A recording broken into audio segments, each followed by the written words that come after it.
Before we start, I say bravo to the girls. Yay. Keep going on, yeah. Oops.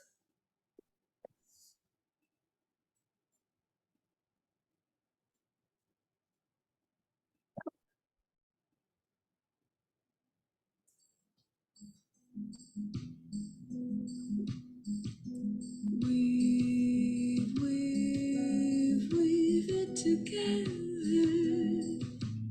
coming up short, giving up never. Weave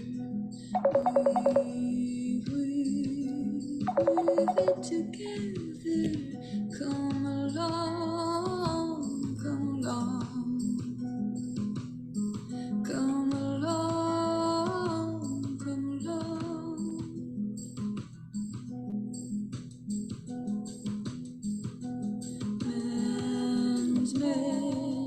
Bending it together. A world on fire can't last forever. We're gonna mend it together. A stitch in time is gonna save nine. A stitch in time is gonna save nine. And I wanna be a catalyst for change. Trying something different. I wanna change the rules of the game. 'Cause even the smallest bird can fly up to the top of the tree. Hey Henrik, I'm in a session. Can I call you in 5 minutes after? Okay, thanks.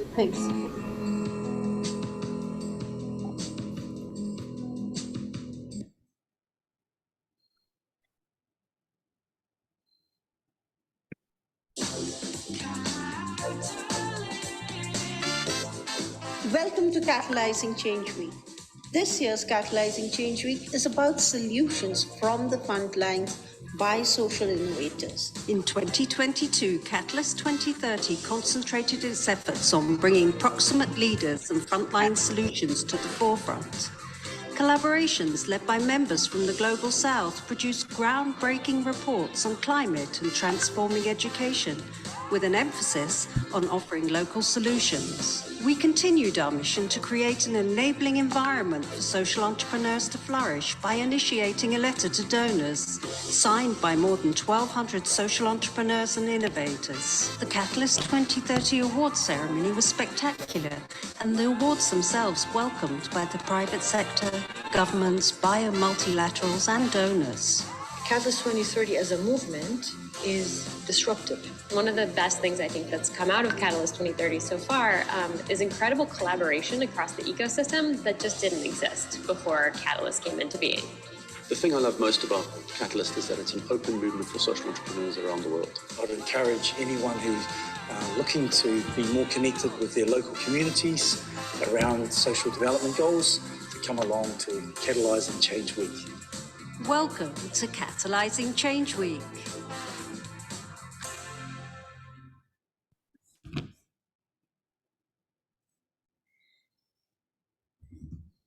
Over to you, Shri Priya. I know we are still getting people, but if you could just start, that would be nice. Absolutely. Thank you so much, Mishri, and thanks for the nice introduction of Catalyzing Change Week, as well as the initiatives taken up by Catalyst 2030. It is an honor to be moderating this session today, which is Circularity as a Path to SDGs. I think globally there have been multiple conversations happening around circular economy. Sometimes it's confusing, sometimes you just don't know what all is happening around it. So here is an attempt for us to understand how can collaborations enable the circular economy industry and what are the initiatives that can be taken up. So before we begin, I'd like to invite Jeru Bilamoria, co-founder of Catalyst 2030. She needs no introduction, but I would request Jeru to please come and share with us how this collaboration on circularity came into being. Over to you, Jeru. Thanks, Shri Priya, and hi everybody, welcome. I think Catalyst is all about collaborations. We have more than 120 collaborations, which we have across the world. And this is one of our collaborations, which is there. One of the things I knew what Pranshu was doing that with Karo Sambhav, and that was with televisions and electronics. I knew what Gunj was doing with clothing. I knew the fund that Rajesh had set up. And I just thought these people have a lot of synergy amongst what they are doing. So can they become the core group to look at and explore how they can probably get circularity going? And one of the things which I have learned actually even in Catalyzing Change Week is there are many more people working on circularity and there are many more people who are interested. So post this CCW, I'm going to, we'll reach out to all of them and probably have another meeting of all the people working on circularity to decide what is the one common agenda which we can all rally around, which will help all of us. And I think that's what we are going to be looking at. And I see some new members over here. So welcome, Robin, also. And let's see how to make circularity something which would help, if it can help us. And if we say, no, actually everything's going great, then that's also fantastic. But if not, I think this is the way to collaborate and to make it happen. And I do hope that at the end of this session, we come out with one or two very concrete outcomes which we want from circularity and this collaboration, which we can rally across. Over to you, Shripriya. Thank you. Thanks, Jeru. Thank you so much for laying the context. So with that, I think I'd move on to introducing our panel. I'm really excited for this discussion. So my name is Shripriya Sridharan, and I come from an organization called Karo Sambhav. We are also working towards closing material loops across diverse waste sectors. Our first panelist for today is Ms. Meenakshi Gupta, co-founder of Gunj. Gunj, while they are doing a lot of activities, the way I would like to introduce them is they're the world's first agency working on clothing as a development issue. Meenakshi is a phenomenal leader at Gunj, and she's played a pivotal role in its growth and direction. She's also the founding member of Catalyst 2030 and has been advocating for social entrepreneurship on a global level. So welcome, Meenakshi. Our next panelist is Mr. Rajesh Sundaresan, who's the co-founder of Carbon Impact Capital. Carbon Impact Capital is a Singapore-based social enterprise that develops and manages carbon emission reduction projects to create social impact at scale. Mr. Rajesh brings with him over 30 years of experience in investment and management and advisory. So welcome, Mr. Rajesh. And we have the third panelist, Dr. Kalyan Bhaskar, Associate Professor from XLRI Jamshedpur. So since we have a global audience, just so that you know, XLRI Jamshedpur is India's oldest business management school. And Mr. Kalyan specializes in sustainability and public policy with extensive experience in advising government and non-government institutions on circular economy, e-waste, and eco-design initiatives. So welcome, Dr. Kalyan. And I would like to open the discussion with a question. I'll start with Meenakshi. So Meenakshi, Gunj has been effectively connecting cities and village communities via underutilized materials. Could you share with us some examples of successful collaboration that your team has undertaken in the past, and how have they contributed towards building a more circular world? Over to you. Okay. So in effect, you're asking me to explain what the Gunj is doing in a small window of time. So basically, I think when we started off talking about material which is lying around in the world, and material which is not is actually causing problems. It is going to landfills. It's polluting our rivers and our forests and our land and our air. All of that material, and how can that be deployed for the SDGs, as Jeru was saying, as this topic that you've taken up today is. So that was a question that we were trying to look at. And we kind of started, as you rightly said, with the issue of clothing. We kind of saw the fact that even though it's not an issue, which is even today, after 24 years of our work on this issue, it's still not mapped, or it's not on the development agenda as an unmet need. But still people across India and across the world, struggle for basic clothing as a one of the basic needs. When you say food, cloth, and shelter, we haven't as a world solved that issue for a lot of people. So also the fact that when you talk about poverty, when we say, that there's this percent of population is under the poverty line, right? We tend to think of it as something which is to do with, say, they don't have 3 meals a day. But if you really think about it, they also don't have all the other basics that you need. So clothing being one of the basics. So we kind of looked at that as a starting point of using material, cloth, for example, and where it is abundantly available, which is our cities where people are consuming a lot and are not able to discard in a proper way. He said, can that be used in a better way and channelized to the villages of India where people are struggling for it? What we did in the meantime also was to understand, so this is about the material, material in the world, which is lying unused, cloth being an example. And then we started to look at the people who were going to be the recipients of this cloth and this material. And we said that one of the things that you notice often as a challenge to address the issue of poverty or inequality or climate change is that people do not have a voice or do not have a say in their decision making or their development work. So we said, can we do something where people get this material as a basic need, but also it helps them to get a voice for themselves, to get a say in their own decision making. And the third thing we tried to look at was there were many neglected issues in rural India where, where because of paucity of resources or whatever technocratic or administrative or whatever reasons, people were not able to address those neglected issues. So we said, can the people and people of rural India and the material which is coming from the cities of India, can we create a barter between these two new currencies, if you like, to actually address the issues of local infrastructure, local neglected needs? And that's how we started to create what we call today the Cloth for Work program, which is a flagship program of Boon. The premise is that everybody has something to give.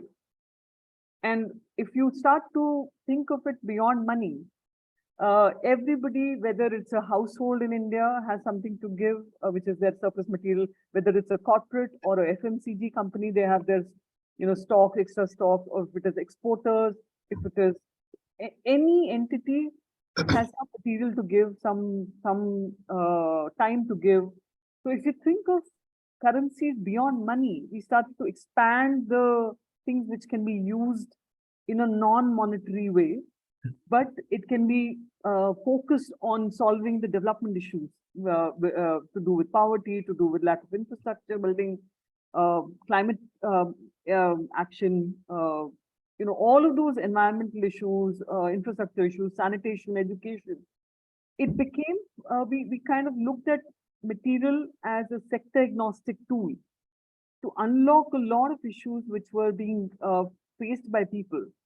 And one of the biggest issues that we've come to work on in the last 24 years is disaster response and disaster relief and then rehabilitation, and how the material can be a nudge for communities to actually address or come to repair their own communities, come to repair their own roads, their infrastructure, all of those things. So in a way, I think Gunj has tried to expand the definition of circularity, take it beyond the marketplace of making something and reusing it and again putting it back into the market, and extended it to people and made them the actors, people who are the most marginalized, to be able to become a participant in this circularity, but for their own needs, for their own issues, which are very different from what people like me would be facing in a city. We want to recycle and reuse because we feel that it's a more sustainable living. But there it's an issue to do with their poverty, their basic needs, their water issues, their environment issues. So it's directed in a more real and a more urgent way to their needs. So I'll stop here. I do hope that we are able to see circularity as a big breakthrough for development work, because we have been able to position it as a resource for development, where there is a crunch of resources for climate mitigation work. This material which is lying around in the world can be used in a big way to act as a big resource, in addition to money, of course. So I'll stop here. Over to you, Julia. Thank you so much, Meenakshi. And I really like the point of currencies beyond money to solve development issues. So on that point, my next question goes to Mr. Rajesh. So while Meenakshi spoke about currencies beyond money, but something that has been a very it's been a common observation in the sector is um, we do not get enough capital to create that infrastructure for creating those collection systems. And that's where I would like to understand if you could share some examples of what are some innovative financing mechanisms, if you could explain it in layperson terms, that can be used to support circular economy initiatives, and what impact can these mechanisms have?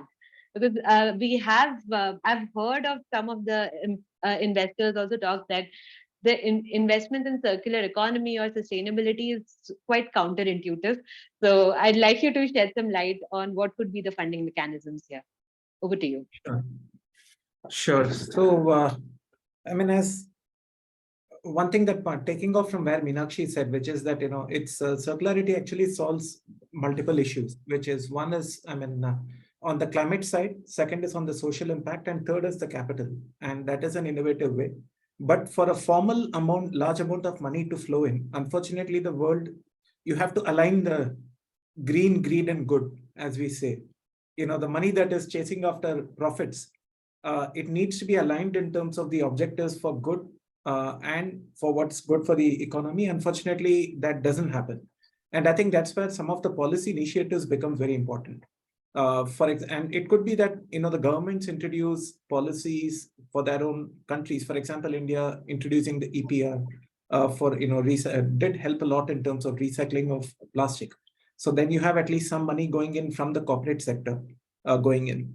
The CSR money, I think, is accumulating over a period of time into a reasonably large pool, and that is being deployed in a sensible manner in many projects. I think that's beyond circularity. Of course, that has a much broader agenda.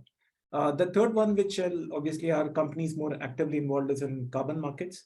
And carbon is something where, again, India is laying out the regulations right now, but globally, Europe has taken the lead in terms of having a very large compliance market, where you're putting a cost on the companies of the emission impact they're having on the planet. And so when you talk about a carbon credit in simple terms, what it means is that if company A has an emission that they are not able to reduce, they can pay somebody else, which could be a company B, which is able to reduce the emissions. And therefore, the money is transferred from company A to company B, and then the emission certificates are then transferred back. So that is a way. It makes logical sense because we don't have infinite capital. The planet doesn't care, where the emission reduction happens or where the environmental footprint is reduced. So whoever is the lowest cost producer should do it. Whoever can do it in the fastest way should do it. So I think mechanisms like carbon markets can be useful, and there are several methodologies which address it. What we also need is similar mechanisms to come out for plastic credits or water credits, because humans have gotten so used to leaving a very large environmental footprint that you sell your product, make your money, and go.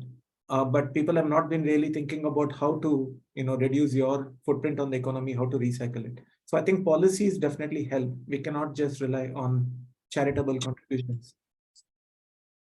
Maybe I'll pause there. Yeah. Thank you, Rajesh.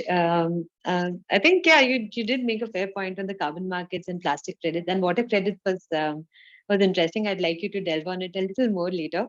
But meanwhile, to all the audience members, please feel free to post your questions to the panelists in the Q&A section or in the chat, and we will pick it up at the end of the panel once the panel questions are done.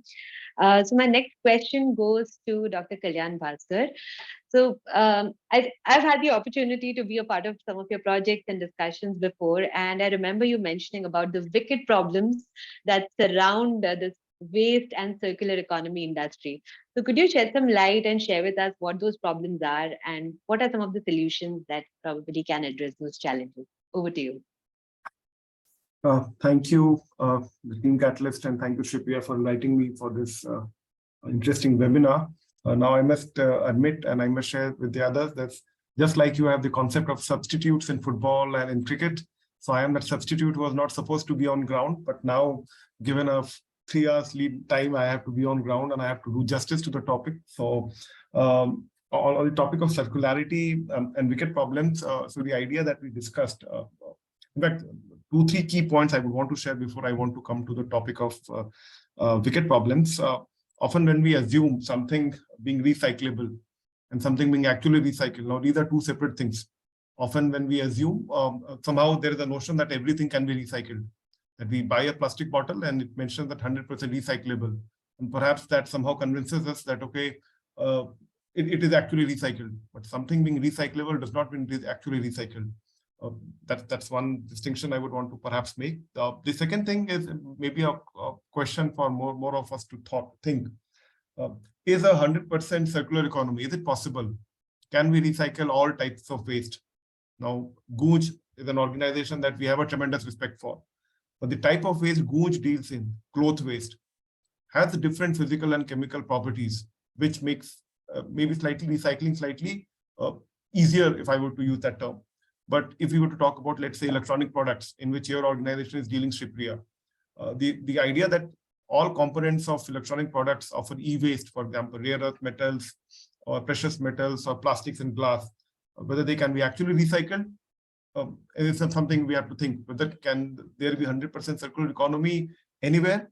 And I would perhaps want to draw to one report World Bank had come out on, again, circularity in 2020 and critical minerals, where they mentioned that even if we assume 100% circular economy in e-waste sector, with a growing demand, with the growing appetite for electronic product and the waste we are generating, we would never be able to achieve 100% circularity in the electronic sectors, even in 2050. So that's what perhaps is being pointed out. And coming to the issue of wicked problems, now often when we look from our own lenses where we are sitting at, for us, maybe recycling is a technical problem. But when you come to context of developing countries like India, with a large informal sector and where a lot of this recycling of electronic waste, metal, plastics, tire is done in the informal sector. And that's the sector that, despite regulations, continues to persist. And there are various multifarious reasons for them to persist. And you realize that waste management is not just a technical problem that we are trying to solve here. The wickedness of the problem comes because these are sticky problems in nature. There is an element of poverty that is behind. There is an element of perhaps corruption that is behind. There is an element of awareness, lack of awareness that goes behind. There is an element of technical aspects, scientific aspects, and therefore one dimension alone to solve a particular problem, or thinking some problem with one magical wand will go away, especially in developing countries, the global south of the world. That's our experience been, and literature suggests, and there are numerous reports and articles on that perhaps that isn't going to happen. And perhaps that is what leads it to have that wicked nature. And often public policy problems are referred to contain that wickedness, where we can try to resolve the problem, but we never be able to solve the problem. I think I'll end it here, and maybe I'll jump in later. Thank you so much. Thank you for sharing a glimpse of what these problems look like. But I think on taking a cue from what you shared, Dr. Kalyan, I would like to pose the next question to Mr. Rajesh. So how do you see the role of partnerships, or how do you see partnerships playing a role in capitalizing circular economy? And what kind of partnerships do you think might be effective in driving impact at scale? Yeah, I think partnerships are, absolutely essential because, but before I jump in, I just wanted to add on to one point that Kalyan, made, which is that you're right. See, once you create a kind of a waste, it's very difficult to circulate it, bring it back in. I think the thinking has to change at the design stage of a product itself. That before a company decides to manufacture, if there is enough pressure on them to think about, what are going to be the materials used? Are they going to be able to recycle it in some way, or can you use biodegradable materials? How do we reduce wastage? I think it has to happen at the product design stage itself. But let's say the company does what it can at best, but it still cannot be present in every aspect of the cycle of the product or its components. And therefore, once a company is, let's say, distributed, if you distribute a shampoo, you can use a biodegradable plastic, let's say, to the extent you can. But if the product, there is still going to be some wastage lying around somewhere. So you need partnership with local organizations on the ground, which could be either, you're partnering effectively with the government for a municipal waste clearance, or whether you're partnering with one of their, what you call the component and the supplier manufacturers, who are taking on the next role of, clearing up or bringing the good back into the company. So you need partnership between various aspects of within the corporate sector. The non-profits play a role, definitely NGOs play a role, but in an ideal world, these roles should have been done by the corporate or the government in a sensible way. And if something is left as a gap, that is where, in my humble opinion, the non-profits are forced to step in, because it's not that people, jump into it very naturally.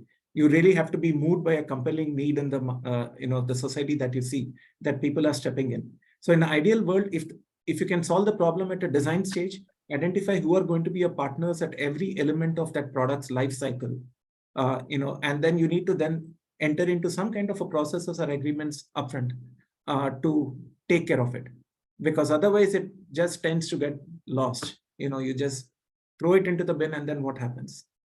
So I feel that partnerships, you really need to think through the whole design phase, and we are slowly getting there. People have realized that our current practices are completely unsustainable. So I think we are slowly beginning to make the progress. But in some industries, I think the policies, the taxes are beginning to put pressure on corporates. And the other big aspect, of course, is the importance of social media and the consumers directly demanding that from anybody from whom they are buying the product. And that is a rising power, frankly. Social media is enabling. I mean, we've seen, for example, recently some of the largest banks in the world go bust because some of these conversations were triggered in the informal media that, maybe they can't meet their liabilities. So you have 100-year-old institutions going bust. And therefore, the same amount of pressure you've seen, you can put on a positive manner on companies to change as well. So I think consumers need to step up as well. So it has to be a combination. My point is, you need to think through the whole design, the circle, the partnerships, and the more we intelligently collaborate, it helps. Thanks, Rajesh. And while I did tell you I'll come back to the water credits part, could you probably share some examples wherein we can understand how these water credit system work? Plastic credits, I think, is fairly known. So if you could just share some insights on that as well. Water credits, unfortunately, there is no working model. There have been some early attempts to, issue credits against what impact you have on water. For example, there are two ways to look at it. One is under the current carbon methodologies, you have some credits for water. So for example, if you distribute a water purifier which avoids boiling of water, then you're saying that, look, I'm reducing the use of a fuel, wood, or any fuel that is used to use the stove. And to that extent, you can claim credits under the carbon methodologies. That is a bit more well established. What people tried to create, some of these standards, was something a pure play water credit, saying that if you're making water accessible to someone, for every million liters or every billion liters, you get so much of credits. But unfortunately, they haven't taken off. And logically, the incentives that the market is currently willing to pay for are not much. And I think that's also because water credits is being done in almost like a standalone manner. While carbon credits have taken 15 years to kind of evolve, there is compliance market, mandatory markets, the reporting and the processes are more mature. Water credits are still very early stages, but attempts are being made. And in plastic, again, the same thing is beginning to happen. That couldn't agree more. Thanks for throwing light on that. Meenakshi, I would like to understand from you. Now, we did probably shed some light on some of the challenges that are there, but I would like you to probably share with us what are the most important enabling factors in this industry, in the circularity industry. How can we enable these collaborations? What are the important factors that probably help entities to come together, stakeholders to come together in a non-compete manner and probably scale up those solutions? I think first to just comment on what I was hearing from Rajesh and Prof from Accelerate. I certainly agree that the market and the industry needs to come into play and it needs to become more robust. But when I look at the context even of India, and there are similar contexts in other parts of the world, in especially in the global south, there are a lot of people, a big part of our population, who is not part of this market, and B, especially for the circularity, there are various spots of exploitative things for the most marginalized. So that's where the government really needs to step in. And the third is, of course, how the nature when we talk about disasters, because the circularity not working is resulting in a lot of pollution of our whether it's through landfills or our rivers getting polluted or our land getting polluted and all. That is affecting the most marginalized the most. So if we have to actually, so I see it as circularity, and because we're talking about circularity for development or SDGs. So if I had to think of circularity for poverty alleviation or circularity for climate mitigation work, so then circularity, I see it as a means of solving a problem for the most left out people.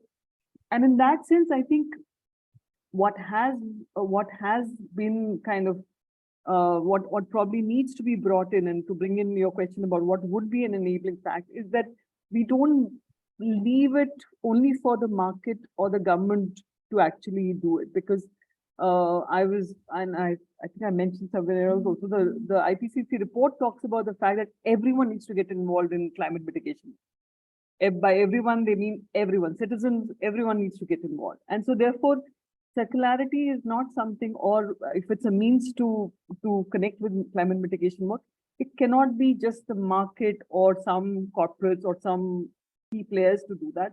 It needs to go to the masses. And in our experience, what we've realized is that when we talk to the masses, and by that I mean, resident welfare associations, individuals, schools, colleges. So that's how Goon's network across urban and rural India has come through.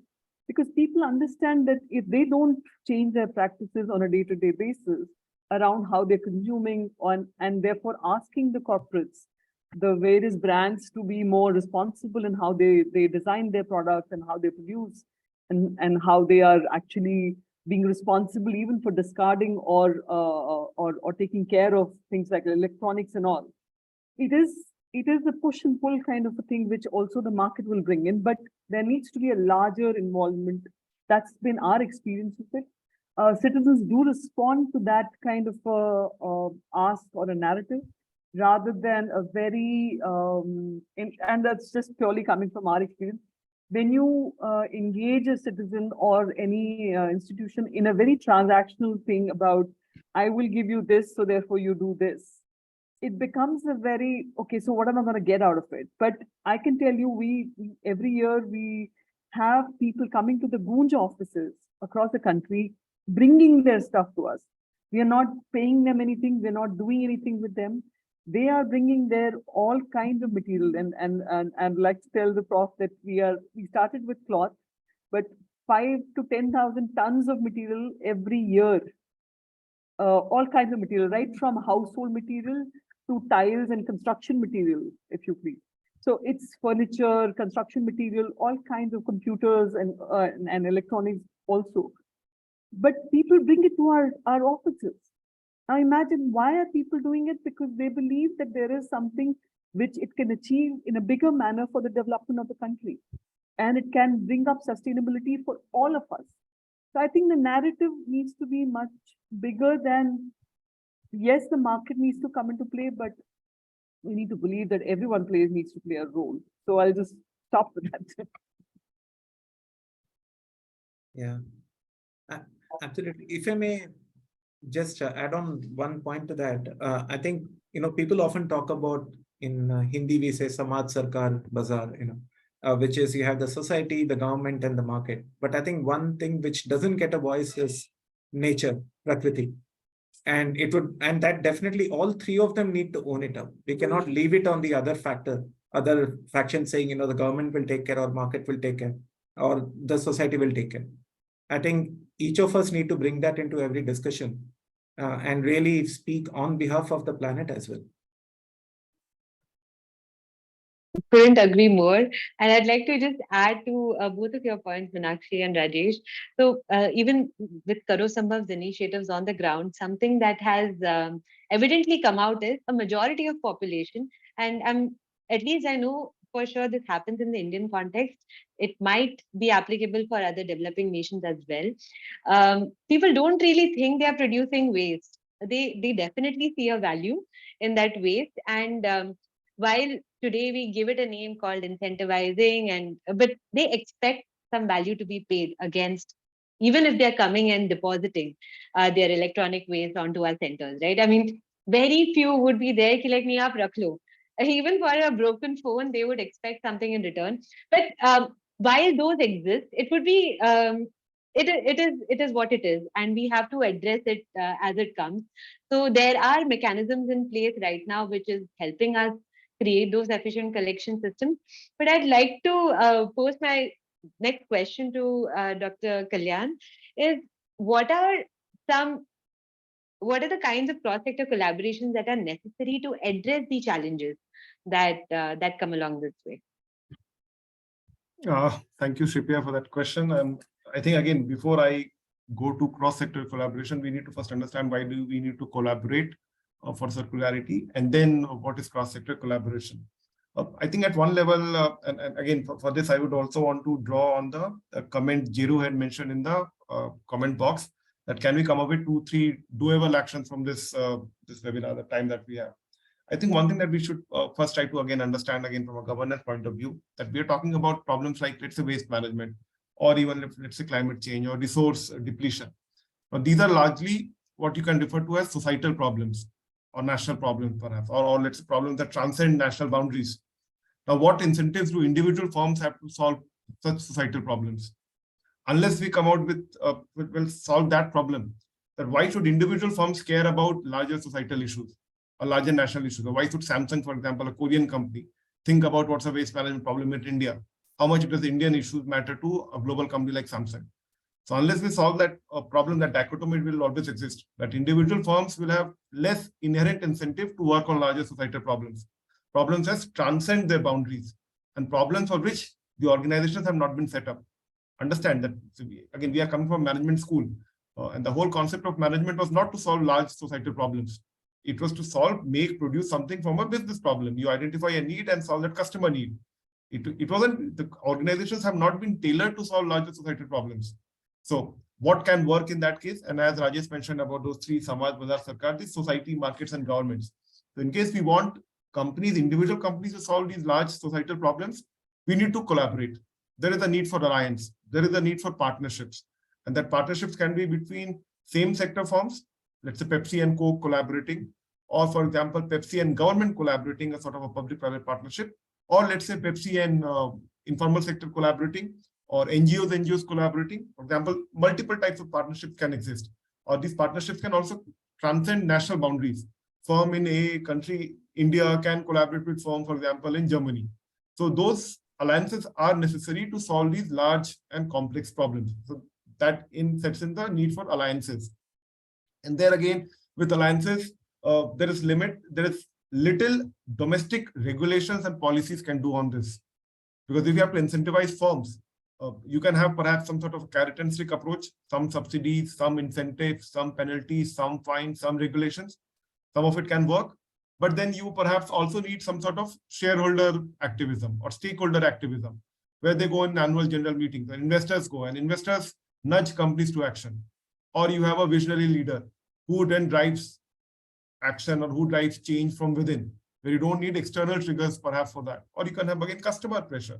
Customer demands something. Just take the example of how, for example, customer pressure or global movements played a big part in a product called Fair and Lovely of a global FMCG giant Unilever. And they changed their name in India to Glow and Lovely. Again, when the narrative was about racism and colorism and how a particular product is peddling that. So that customer pressure, we should not diminish the role customer pressure can have in incentivizing or nudging these companies. So that's point one I would want to make. The second point is, again, in this, when we talk about partnerships, often you might need to engage in partnerships with firms in different sectors. So how easy, for example, it might be for, let's say Samsung, again, to collaborate with the informal sector in Delhi to solve e-waste problem, when traditionally there is a lot of trust deficit between organizations in different sectors. How do you bridge that trust deficit? In fact, forget these sectors. I know that at least in the initial months, when India announced a single-use plastic ban in India, and when firms which were affected by it, Dabur, Bisleri, Parle, Pepsi, Coke, all those leading companies, there is a need felt in each of these firms that perhaps they need to collaborate with each other. They need to come out with a unified response. But the problem is, because they have been fierce competitors for long, there is a huge trust deficit even between firms in the same sector. And that inhibits the partnerships, because then there is a thing that why should I do and why should I contribute and why should the others take benefit out of that? The whole concept of free rider then comes into a play. So that how do you bridge that trust deficit within same sector firms and between across sectors firm? And what modes these cross-sector partnerships can take in global South countries like India, where informal sector is a big part, because globally there has not been much experience of large companies collaborating with actors in the informal sector. And any management literature also, we don't have much experience on that. So how do we promote such things? How do organizations like Catalyst be a catalyst for such change, for such cross-sector partnerships? I think that is one takeaway. Then I think Geru and her team can perhaps think of promoting cross-sector partnership. And again, getting these firms incentives to solve these societal problems. I think I'll just touch upon those and maybe later. I think Meenakshi has her hand up, so maybe Meenakshi. No, I just wanted to talk about because you talked about cross-sectoral collaboration. I just want to share one or two examples, because we've collaborated with the corporate sector, especially FMCGs and international brands, very, very well, because they have their own environmental goals, and they have ESG goals that they are looking to fulfill. And so we've had a simple example I'll give of an Indian brand actually, who's into men's clothing, for example. So this is a clothing example. So they collaborated with us. They did a public facing campaign with that brand and Gunj. And they asked people that, you have these trousers at home which you're not wearing, or which is just lying unused in your home. Bring it to our outlet, and you can either get a discount on whatever product that they sell, or they got a footfall for people coming into their outlet, and that those trousers which were lying unused in these homes were not getting were not fully being utilized to their potential for development work. They got unlocked from homes, and they were brought to these outlets, and the company then brought it to Gunj, and then Gunj took it to another part of India where it helped build bridges or made roads and all. So everybody had a win-win. The person who gave their trousers felt, because they connected with whatever the incentive that the company gave. They knew that with Gunj getting involved, it meant it would be deployed for development work. Gunj got a very simple, without getting into all the logistics cost of collecting it or having such a big network of the company with its outlet, Gunj was able to use its strength of doing development work in another part of India. What I'm saying is that I think if we are able to, again, coming back to the point of using circularity for development, I think that is a lens which we've tried to apply to circularity. And I agree that within circularity, the framework of circularity, there needs to be more collaborations where we are able to create win-wins for people. I think that's the underlined aspect, whether it's a corporate or an individual who's wanting to connect with circularity. But that's one thing for sure we've seen in our work. Thanks, Meenakshi, and thank you, Dr. Kalyan. I think we have a few questions also from the audience members here. I'd like to take the latest one by Robin. It's addressed to Rajesh. He's asking, how, in your view, can nature be represented best by whom? And could Catalyst 2030 play a role, perhaps in the line with this discussion? If you could probably elaborate on it. Yeah, thanks. I mean, honestly, there is no one answer. It's how nature can be represented. There are 8 billion answers. Because I think what people need to really realize is we are facing a planetary emergency. That message needs to really, really drive home. And most people don't see it as, as the severity of the problem. Because if they did, there would be no question about, what is my incentive to take care of the planet. The simple incentive is that we won't have a planet to live on. I mean, I don't think whether there can be a starker message than that. And I think once that education spreads and people really come to face with what it means by global warming or, all these weather changes, I think the actions will automatically come.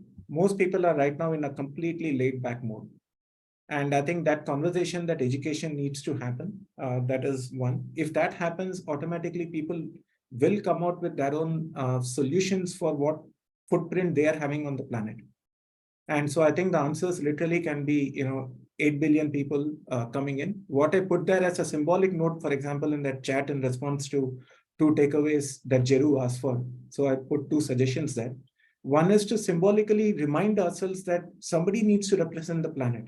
When we talk about the Samaj Sarkar Bazaar, the 3 aspects, the planet is the one which does not have a voice.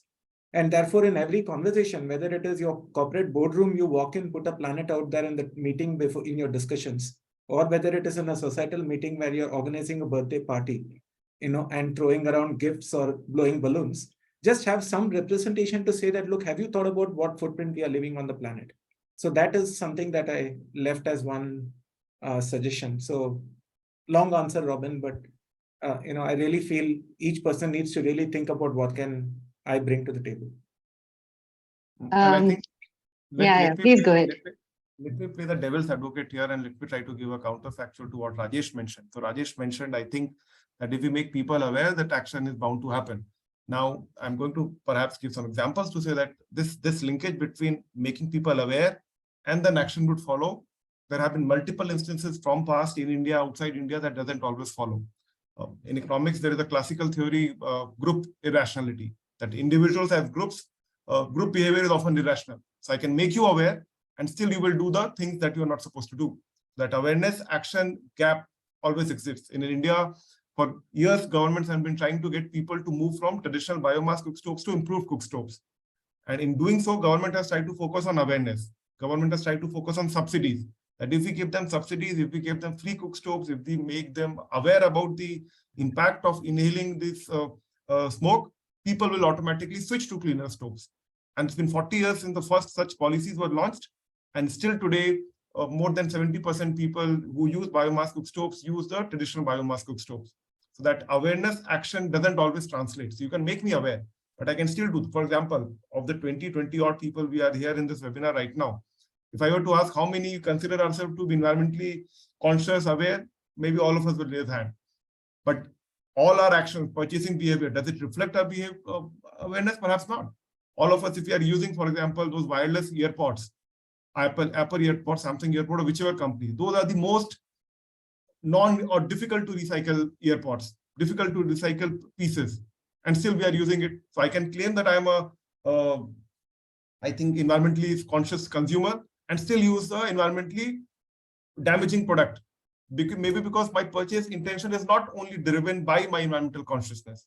There are other factors also, maybe convenience, maybe brand, maybe other factors can also step in. So that awareness action linkage may not always translate. Sure. So I mean, I mean, there are no 100% solutions, but I'll just make one point on clean cook stove because we actually operate projects in that area. It's not for lack of I mean, it's not that people want to do it, because it is it's equivalent to smoking 2 packs of cigarette a day. People just don't have the money to do it. And paying 1,200 rupees for an LPG every month or every 45 days, people can't afford. And therefore, people are forced to use the wooden fuel. Given a choice, a lot of them would switch. Unfortunately, people suffer a lot. That's a side point, but yeah, I mean, there are no 100% solutions. And second is, it's also how much of an emergency you see it is. If you have a gas leakage in your house, it's very unlikely people will light a matches. Right now, you don't see that level of threat to the planet, and you feel, how does it matter if I use this? One small thing. So I think we need the fire under our chairs to really make us move. And the fire is there, but we haven't yet realized it. That was my only point. Jeru, you had a point? I actually was listening to all of you and I had a suggestion or a crazy idea, and all of you can tell me get lost. But I was just thinking why there are so many people here working on circularity in India.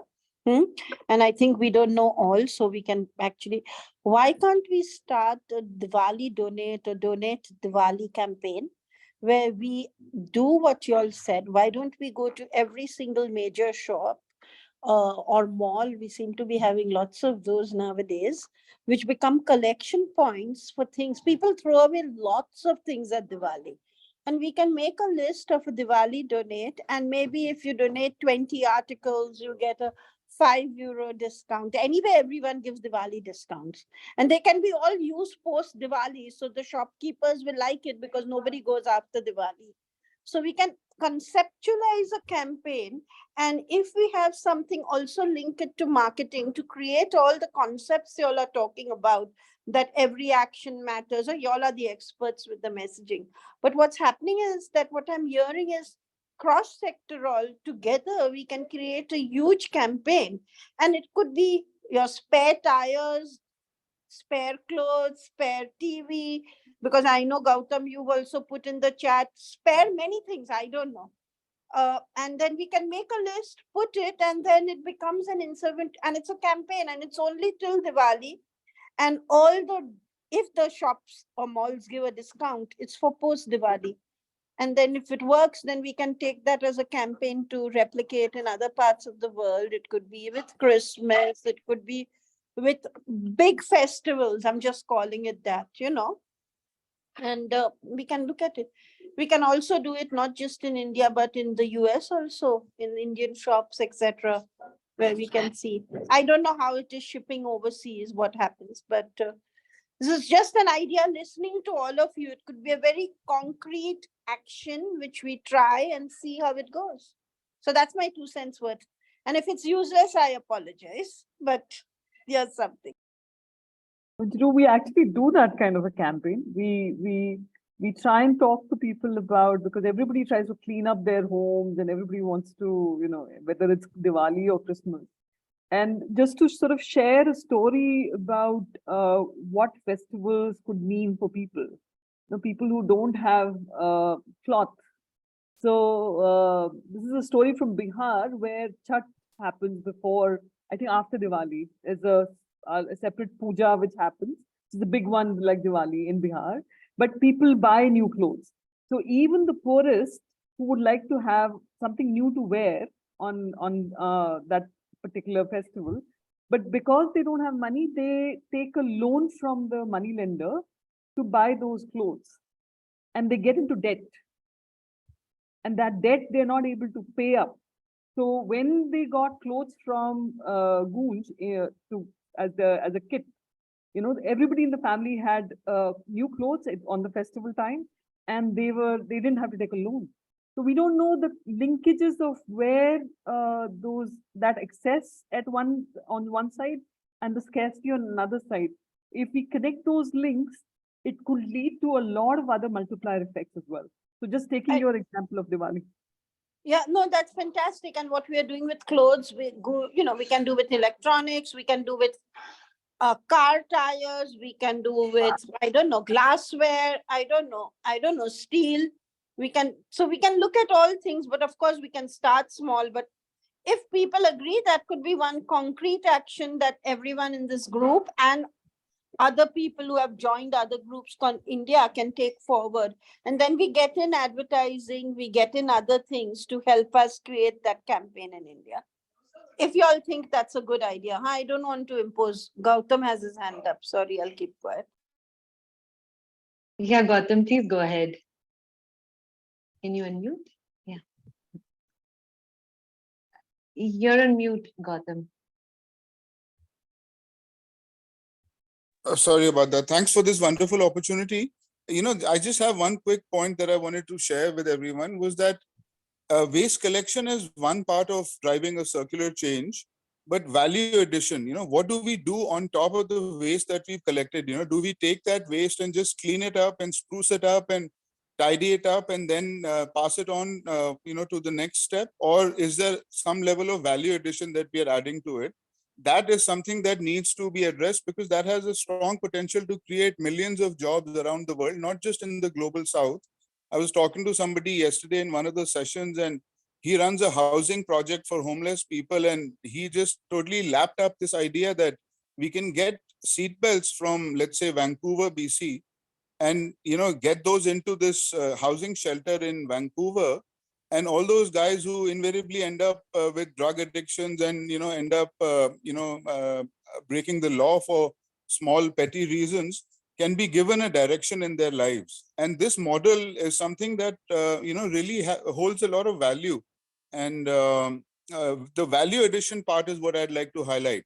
Not just taking the waste and passing it on without adding any value. Like for instance, in the case of waste collection drives that Goonj has been conducting for the last 20 years, what if that is considered as a raw material and new products are created using those, replacing virgin materials? So this would be something really interesting to explore.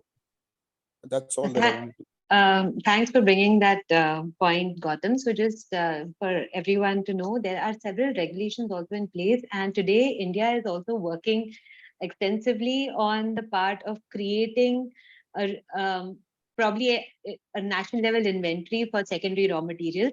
Now, these are the raw materials that are derived from the dismantled components from different waste streams that we are talking about, right? As we are talking, these regulations are coming into place. And it's been probably more than 5 years now that whatever waste has been collected gets dismantled and all the components, whether heterogeneous, homogeneous, that gets segregated, and wherever it finds its recycling channel, that gets passed on to those specialized recyclers. There are multiple loopholes that exist because it is a complex market that's there, but be it electronics, be it tires, be it textiles, be it plastic, be it batteries, a lot of work is being done in that regard. And I think in the interest of time, I would request my panelists to probably share one point that the circularity collaboration can take up. And I'd like to just share one because my colleague here nudged me to, that she just said, while we are using all the electronics items which are there, she said, why don't the electronic companies write a message that, hey, you can recycle me in so and so way? Those messages probably today exist on paper products or some consumer products that are there, that you can recycle me this way. But the more sophisticated the products become, those messagings do not exist. So can we, as a collaboration, and because we have a lot of influential people as a part of Catalyst 2030, probably can we as a collaboration take up and produce an awareness campaign where we nudge them to have product messaging? That is just one suggestion from my side. Now over to the panelists for the one suggestion that our collaboration can take up. Meenakshi, you would like to go first? No, I'd like to go with the cross-sectoral collaboration part, definitely. Second is, I think we need to look at different contexts and the issues of those, the development issues of those contexts, and try and build solutions or look at circularity as a means to an end of addressing those issues. And third is probably the coming together of all to build a culture of circularity. I think that's where the collaboration like this one can really play a role. We have a touch point between us and like you were saying, many other members in Catalyst 2030, between us, we have a touch point with a big part of population. So how do we, think of that population as one who can be the givers or who have something to offer, or can participate with the giving of whatever material, but also the other who are communities that we work with for their poverty and inequality and climate mitigation. How can their needs be connected to the outcomes of the circularity? So I'll just stop with that. Dr. Kalyan? Yeah, so just I think echoing her point of view, the cross-sector partnership is a must. And I think what perhaps till the time government comes out with something, I think some sort of consumer movement to the extent of something like a trip advisor, something like where consumers come together and then share their performance or share their experiences or rate companies on their greenness quotient. Perhaps that can again nudge companies to work on this, because consumer pressure, consumer movement can drive a lot of these changes. Nice. Mr. Rajesh? Sorry, just one point. My closing point would be one more suggestion for Catalyst actually as a takeaway. So Jeru's attention. I mean, I've been playing around with ChatGPT. The power that the large language models offer is just absolutely mind-blowing. One thing, for example, could be that each member of Catalyst 2030, if we share what problem did we solve or something that we found very useful or successful into one common kind of a database. It could be someplace in the website, wherever you leave it. In the earlier days, these things would get lost because people won't know how to, retrieve it. But now the querying function and the ability to read across billions of pages and make intelligent sense out of it, those tools are available for free, through all kinds of applications around ChatGPT. So I think the power of collaborations can actually go through the roof if we are able to document some of these stuff and also list your organization as to which areas you're doing. I mean, you can literally query a database and the AI can tell you, oh, this problem was solved by Meenakshi in this manner. And, she is offering to help, or, Kalyan had this paper on this particular problem and you can refer to it. So I would just leave that as a thought, that we can actually share collaboration in a dramatically different way if we are leaving it in one database. I'm so glad you brought the point of AI, and I think all of us are now trying to learn with machine learning what all can be done in different industries, right? So on that note, I think we have had quite a lot of points and insights from this discussion, and some of the key takeaways, I think I wouldn't like to repeat because it just happened, is what are the measures that Catalyst 2030 and the Circularity collaboration probably take up, and probably what are the low-hanging fruits that we can work upon. One was definitely on leveraging AI to not reinvent the wheel. And another was the TripAdvisor-like platform. And the last one was to address development issues with the help of this collaboration and all the development issues that that we definitely see that exist in this waste management sector. And so with that, I think I would like to just thank all our panelists. Thank you for making time. Thank you for being there. Special thanks to Dr. Kalyan for really showing up last minute. Thank you so much. And thanks to all the attendees for making time. I hope you got some insights there, and feel free to reach out to all our panelists on their LinkedIn platform. You can reach out to them and probably connect to them for a possible collaboration or some ideas. And thank you, Catalyst 2030, for having us, for facilitating this discussion. Mishri, thanks for your support, and thank you, Jeru, for helping us come together. All right, so have a good day. Thank you, Thank Shilpiya. you. Goodbye, everybody. Thank you.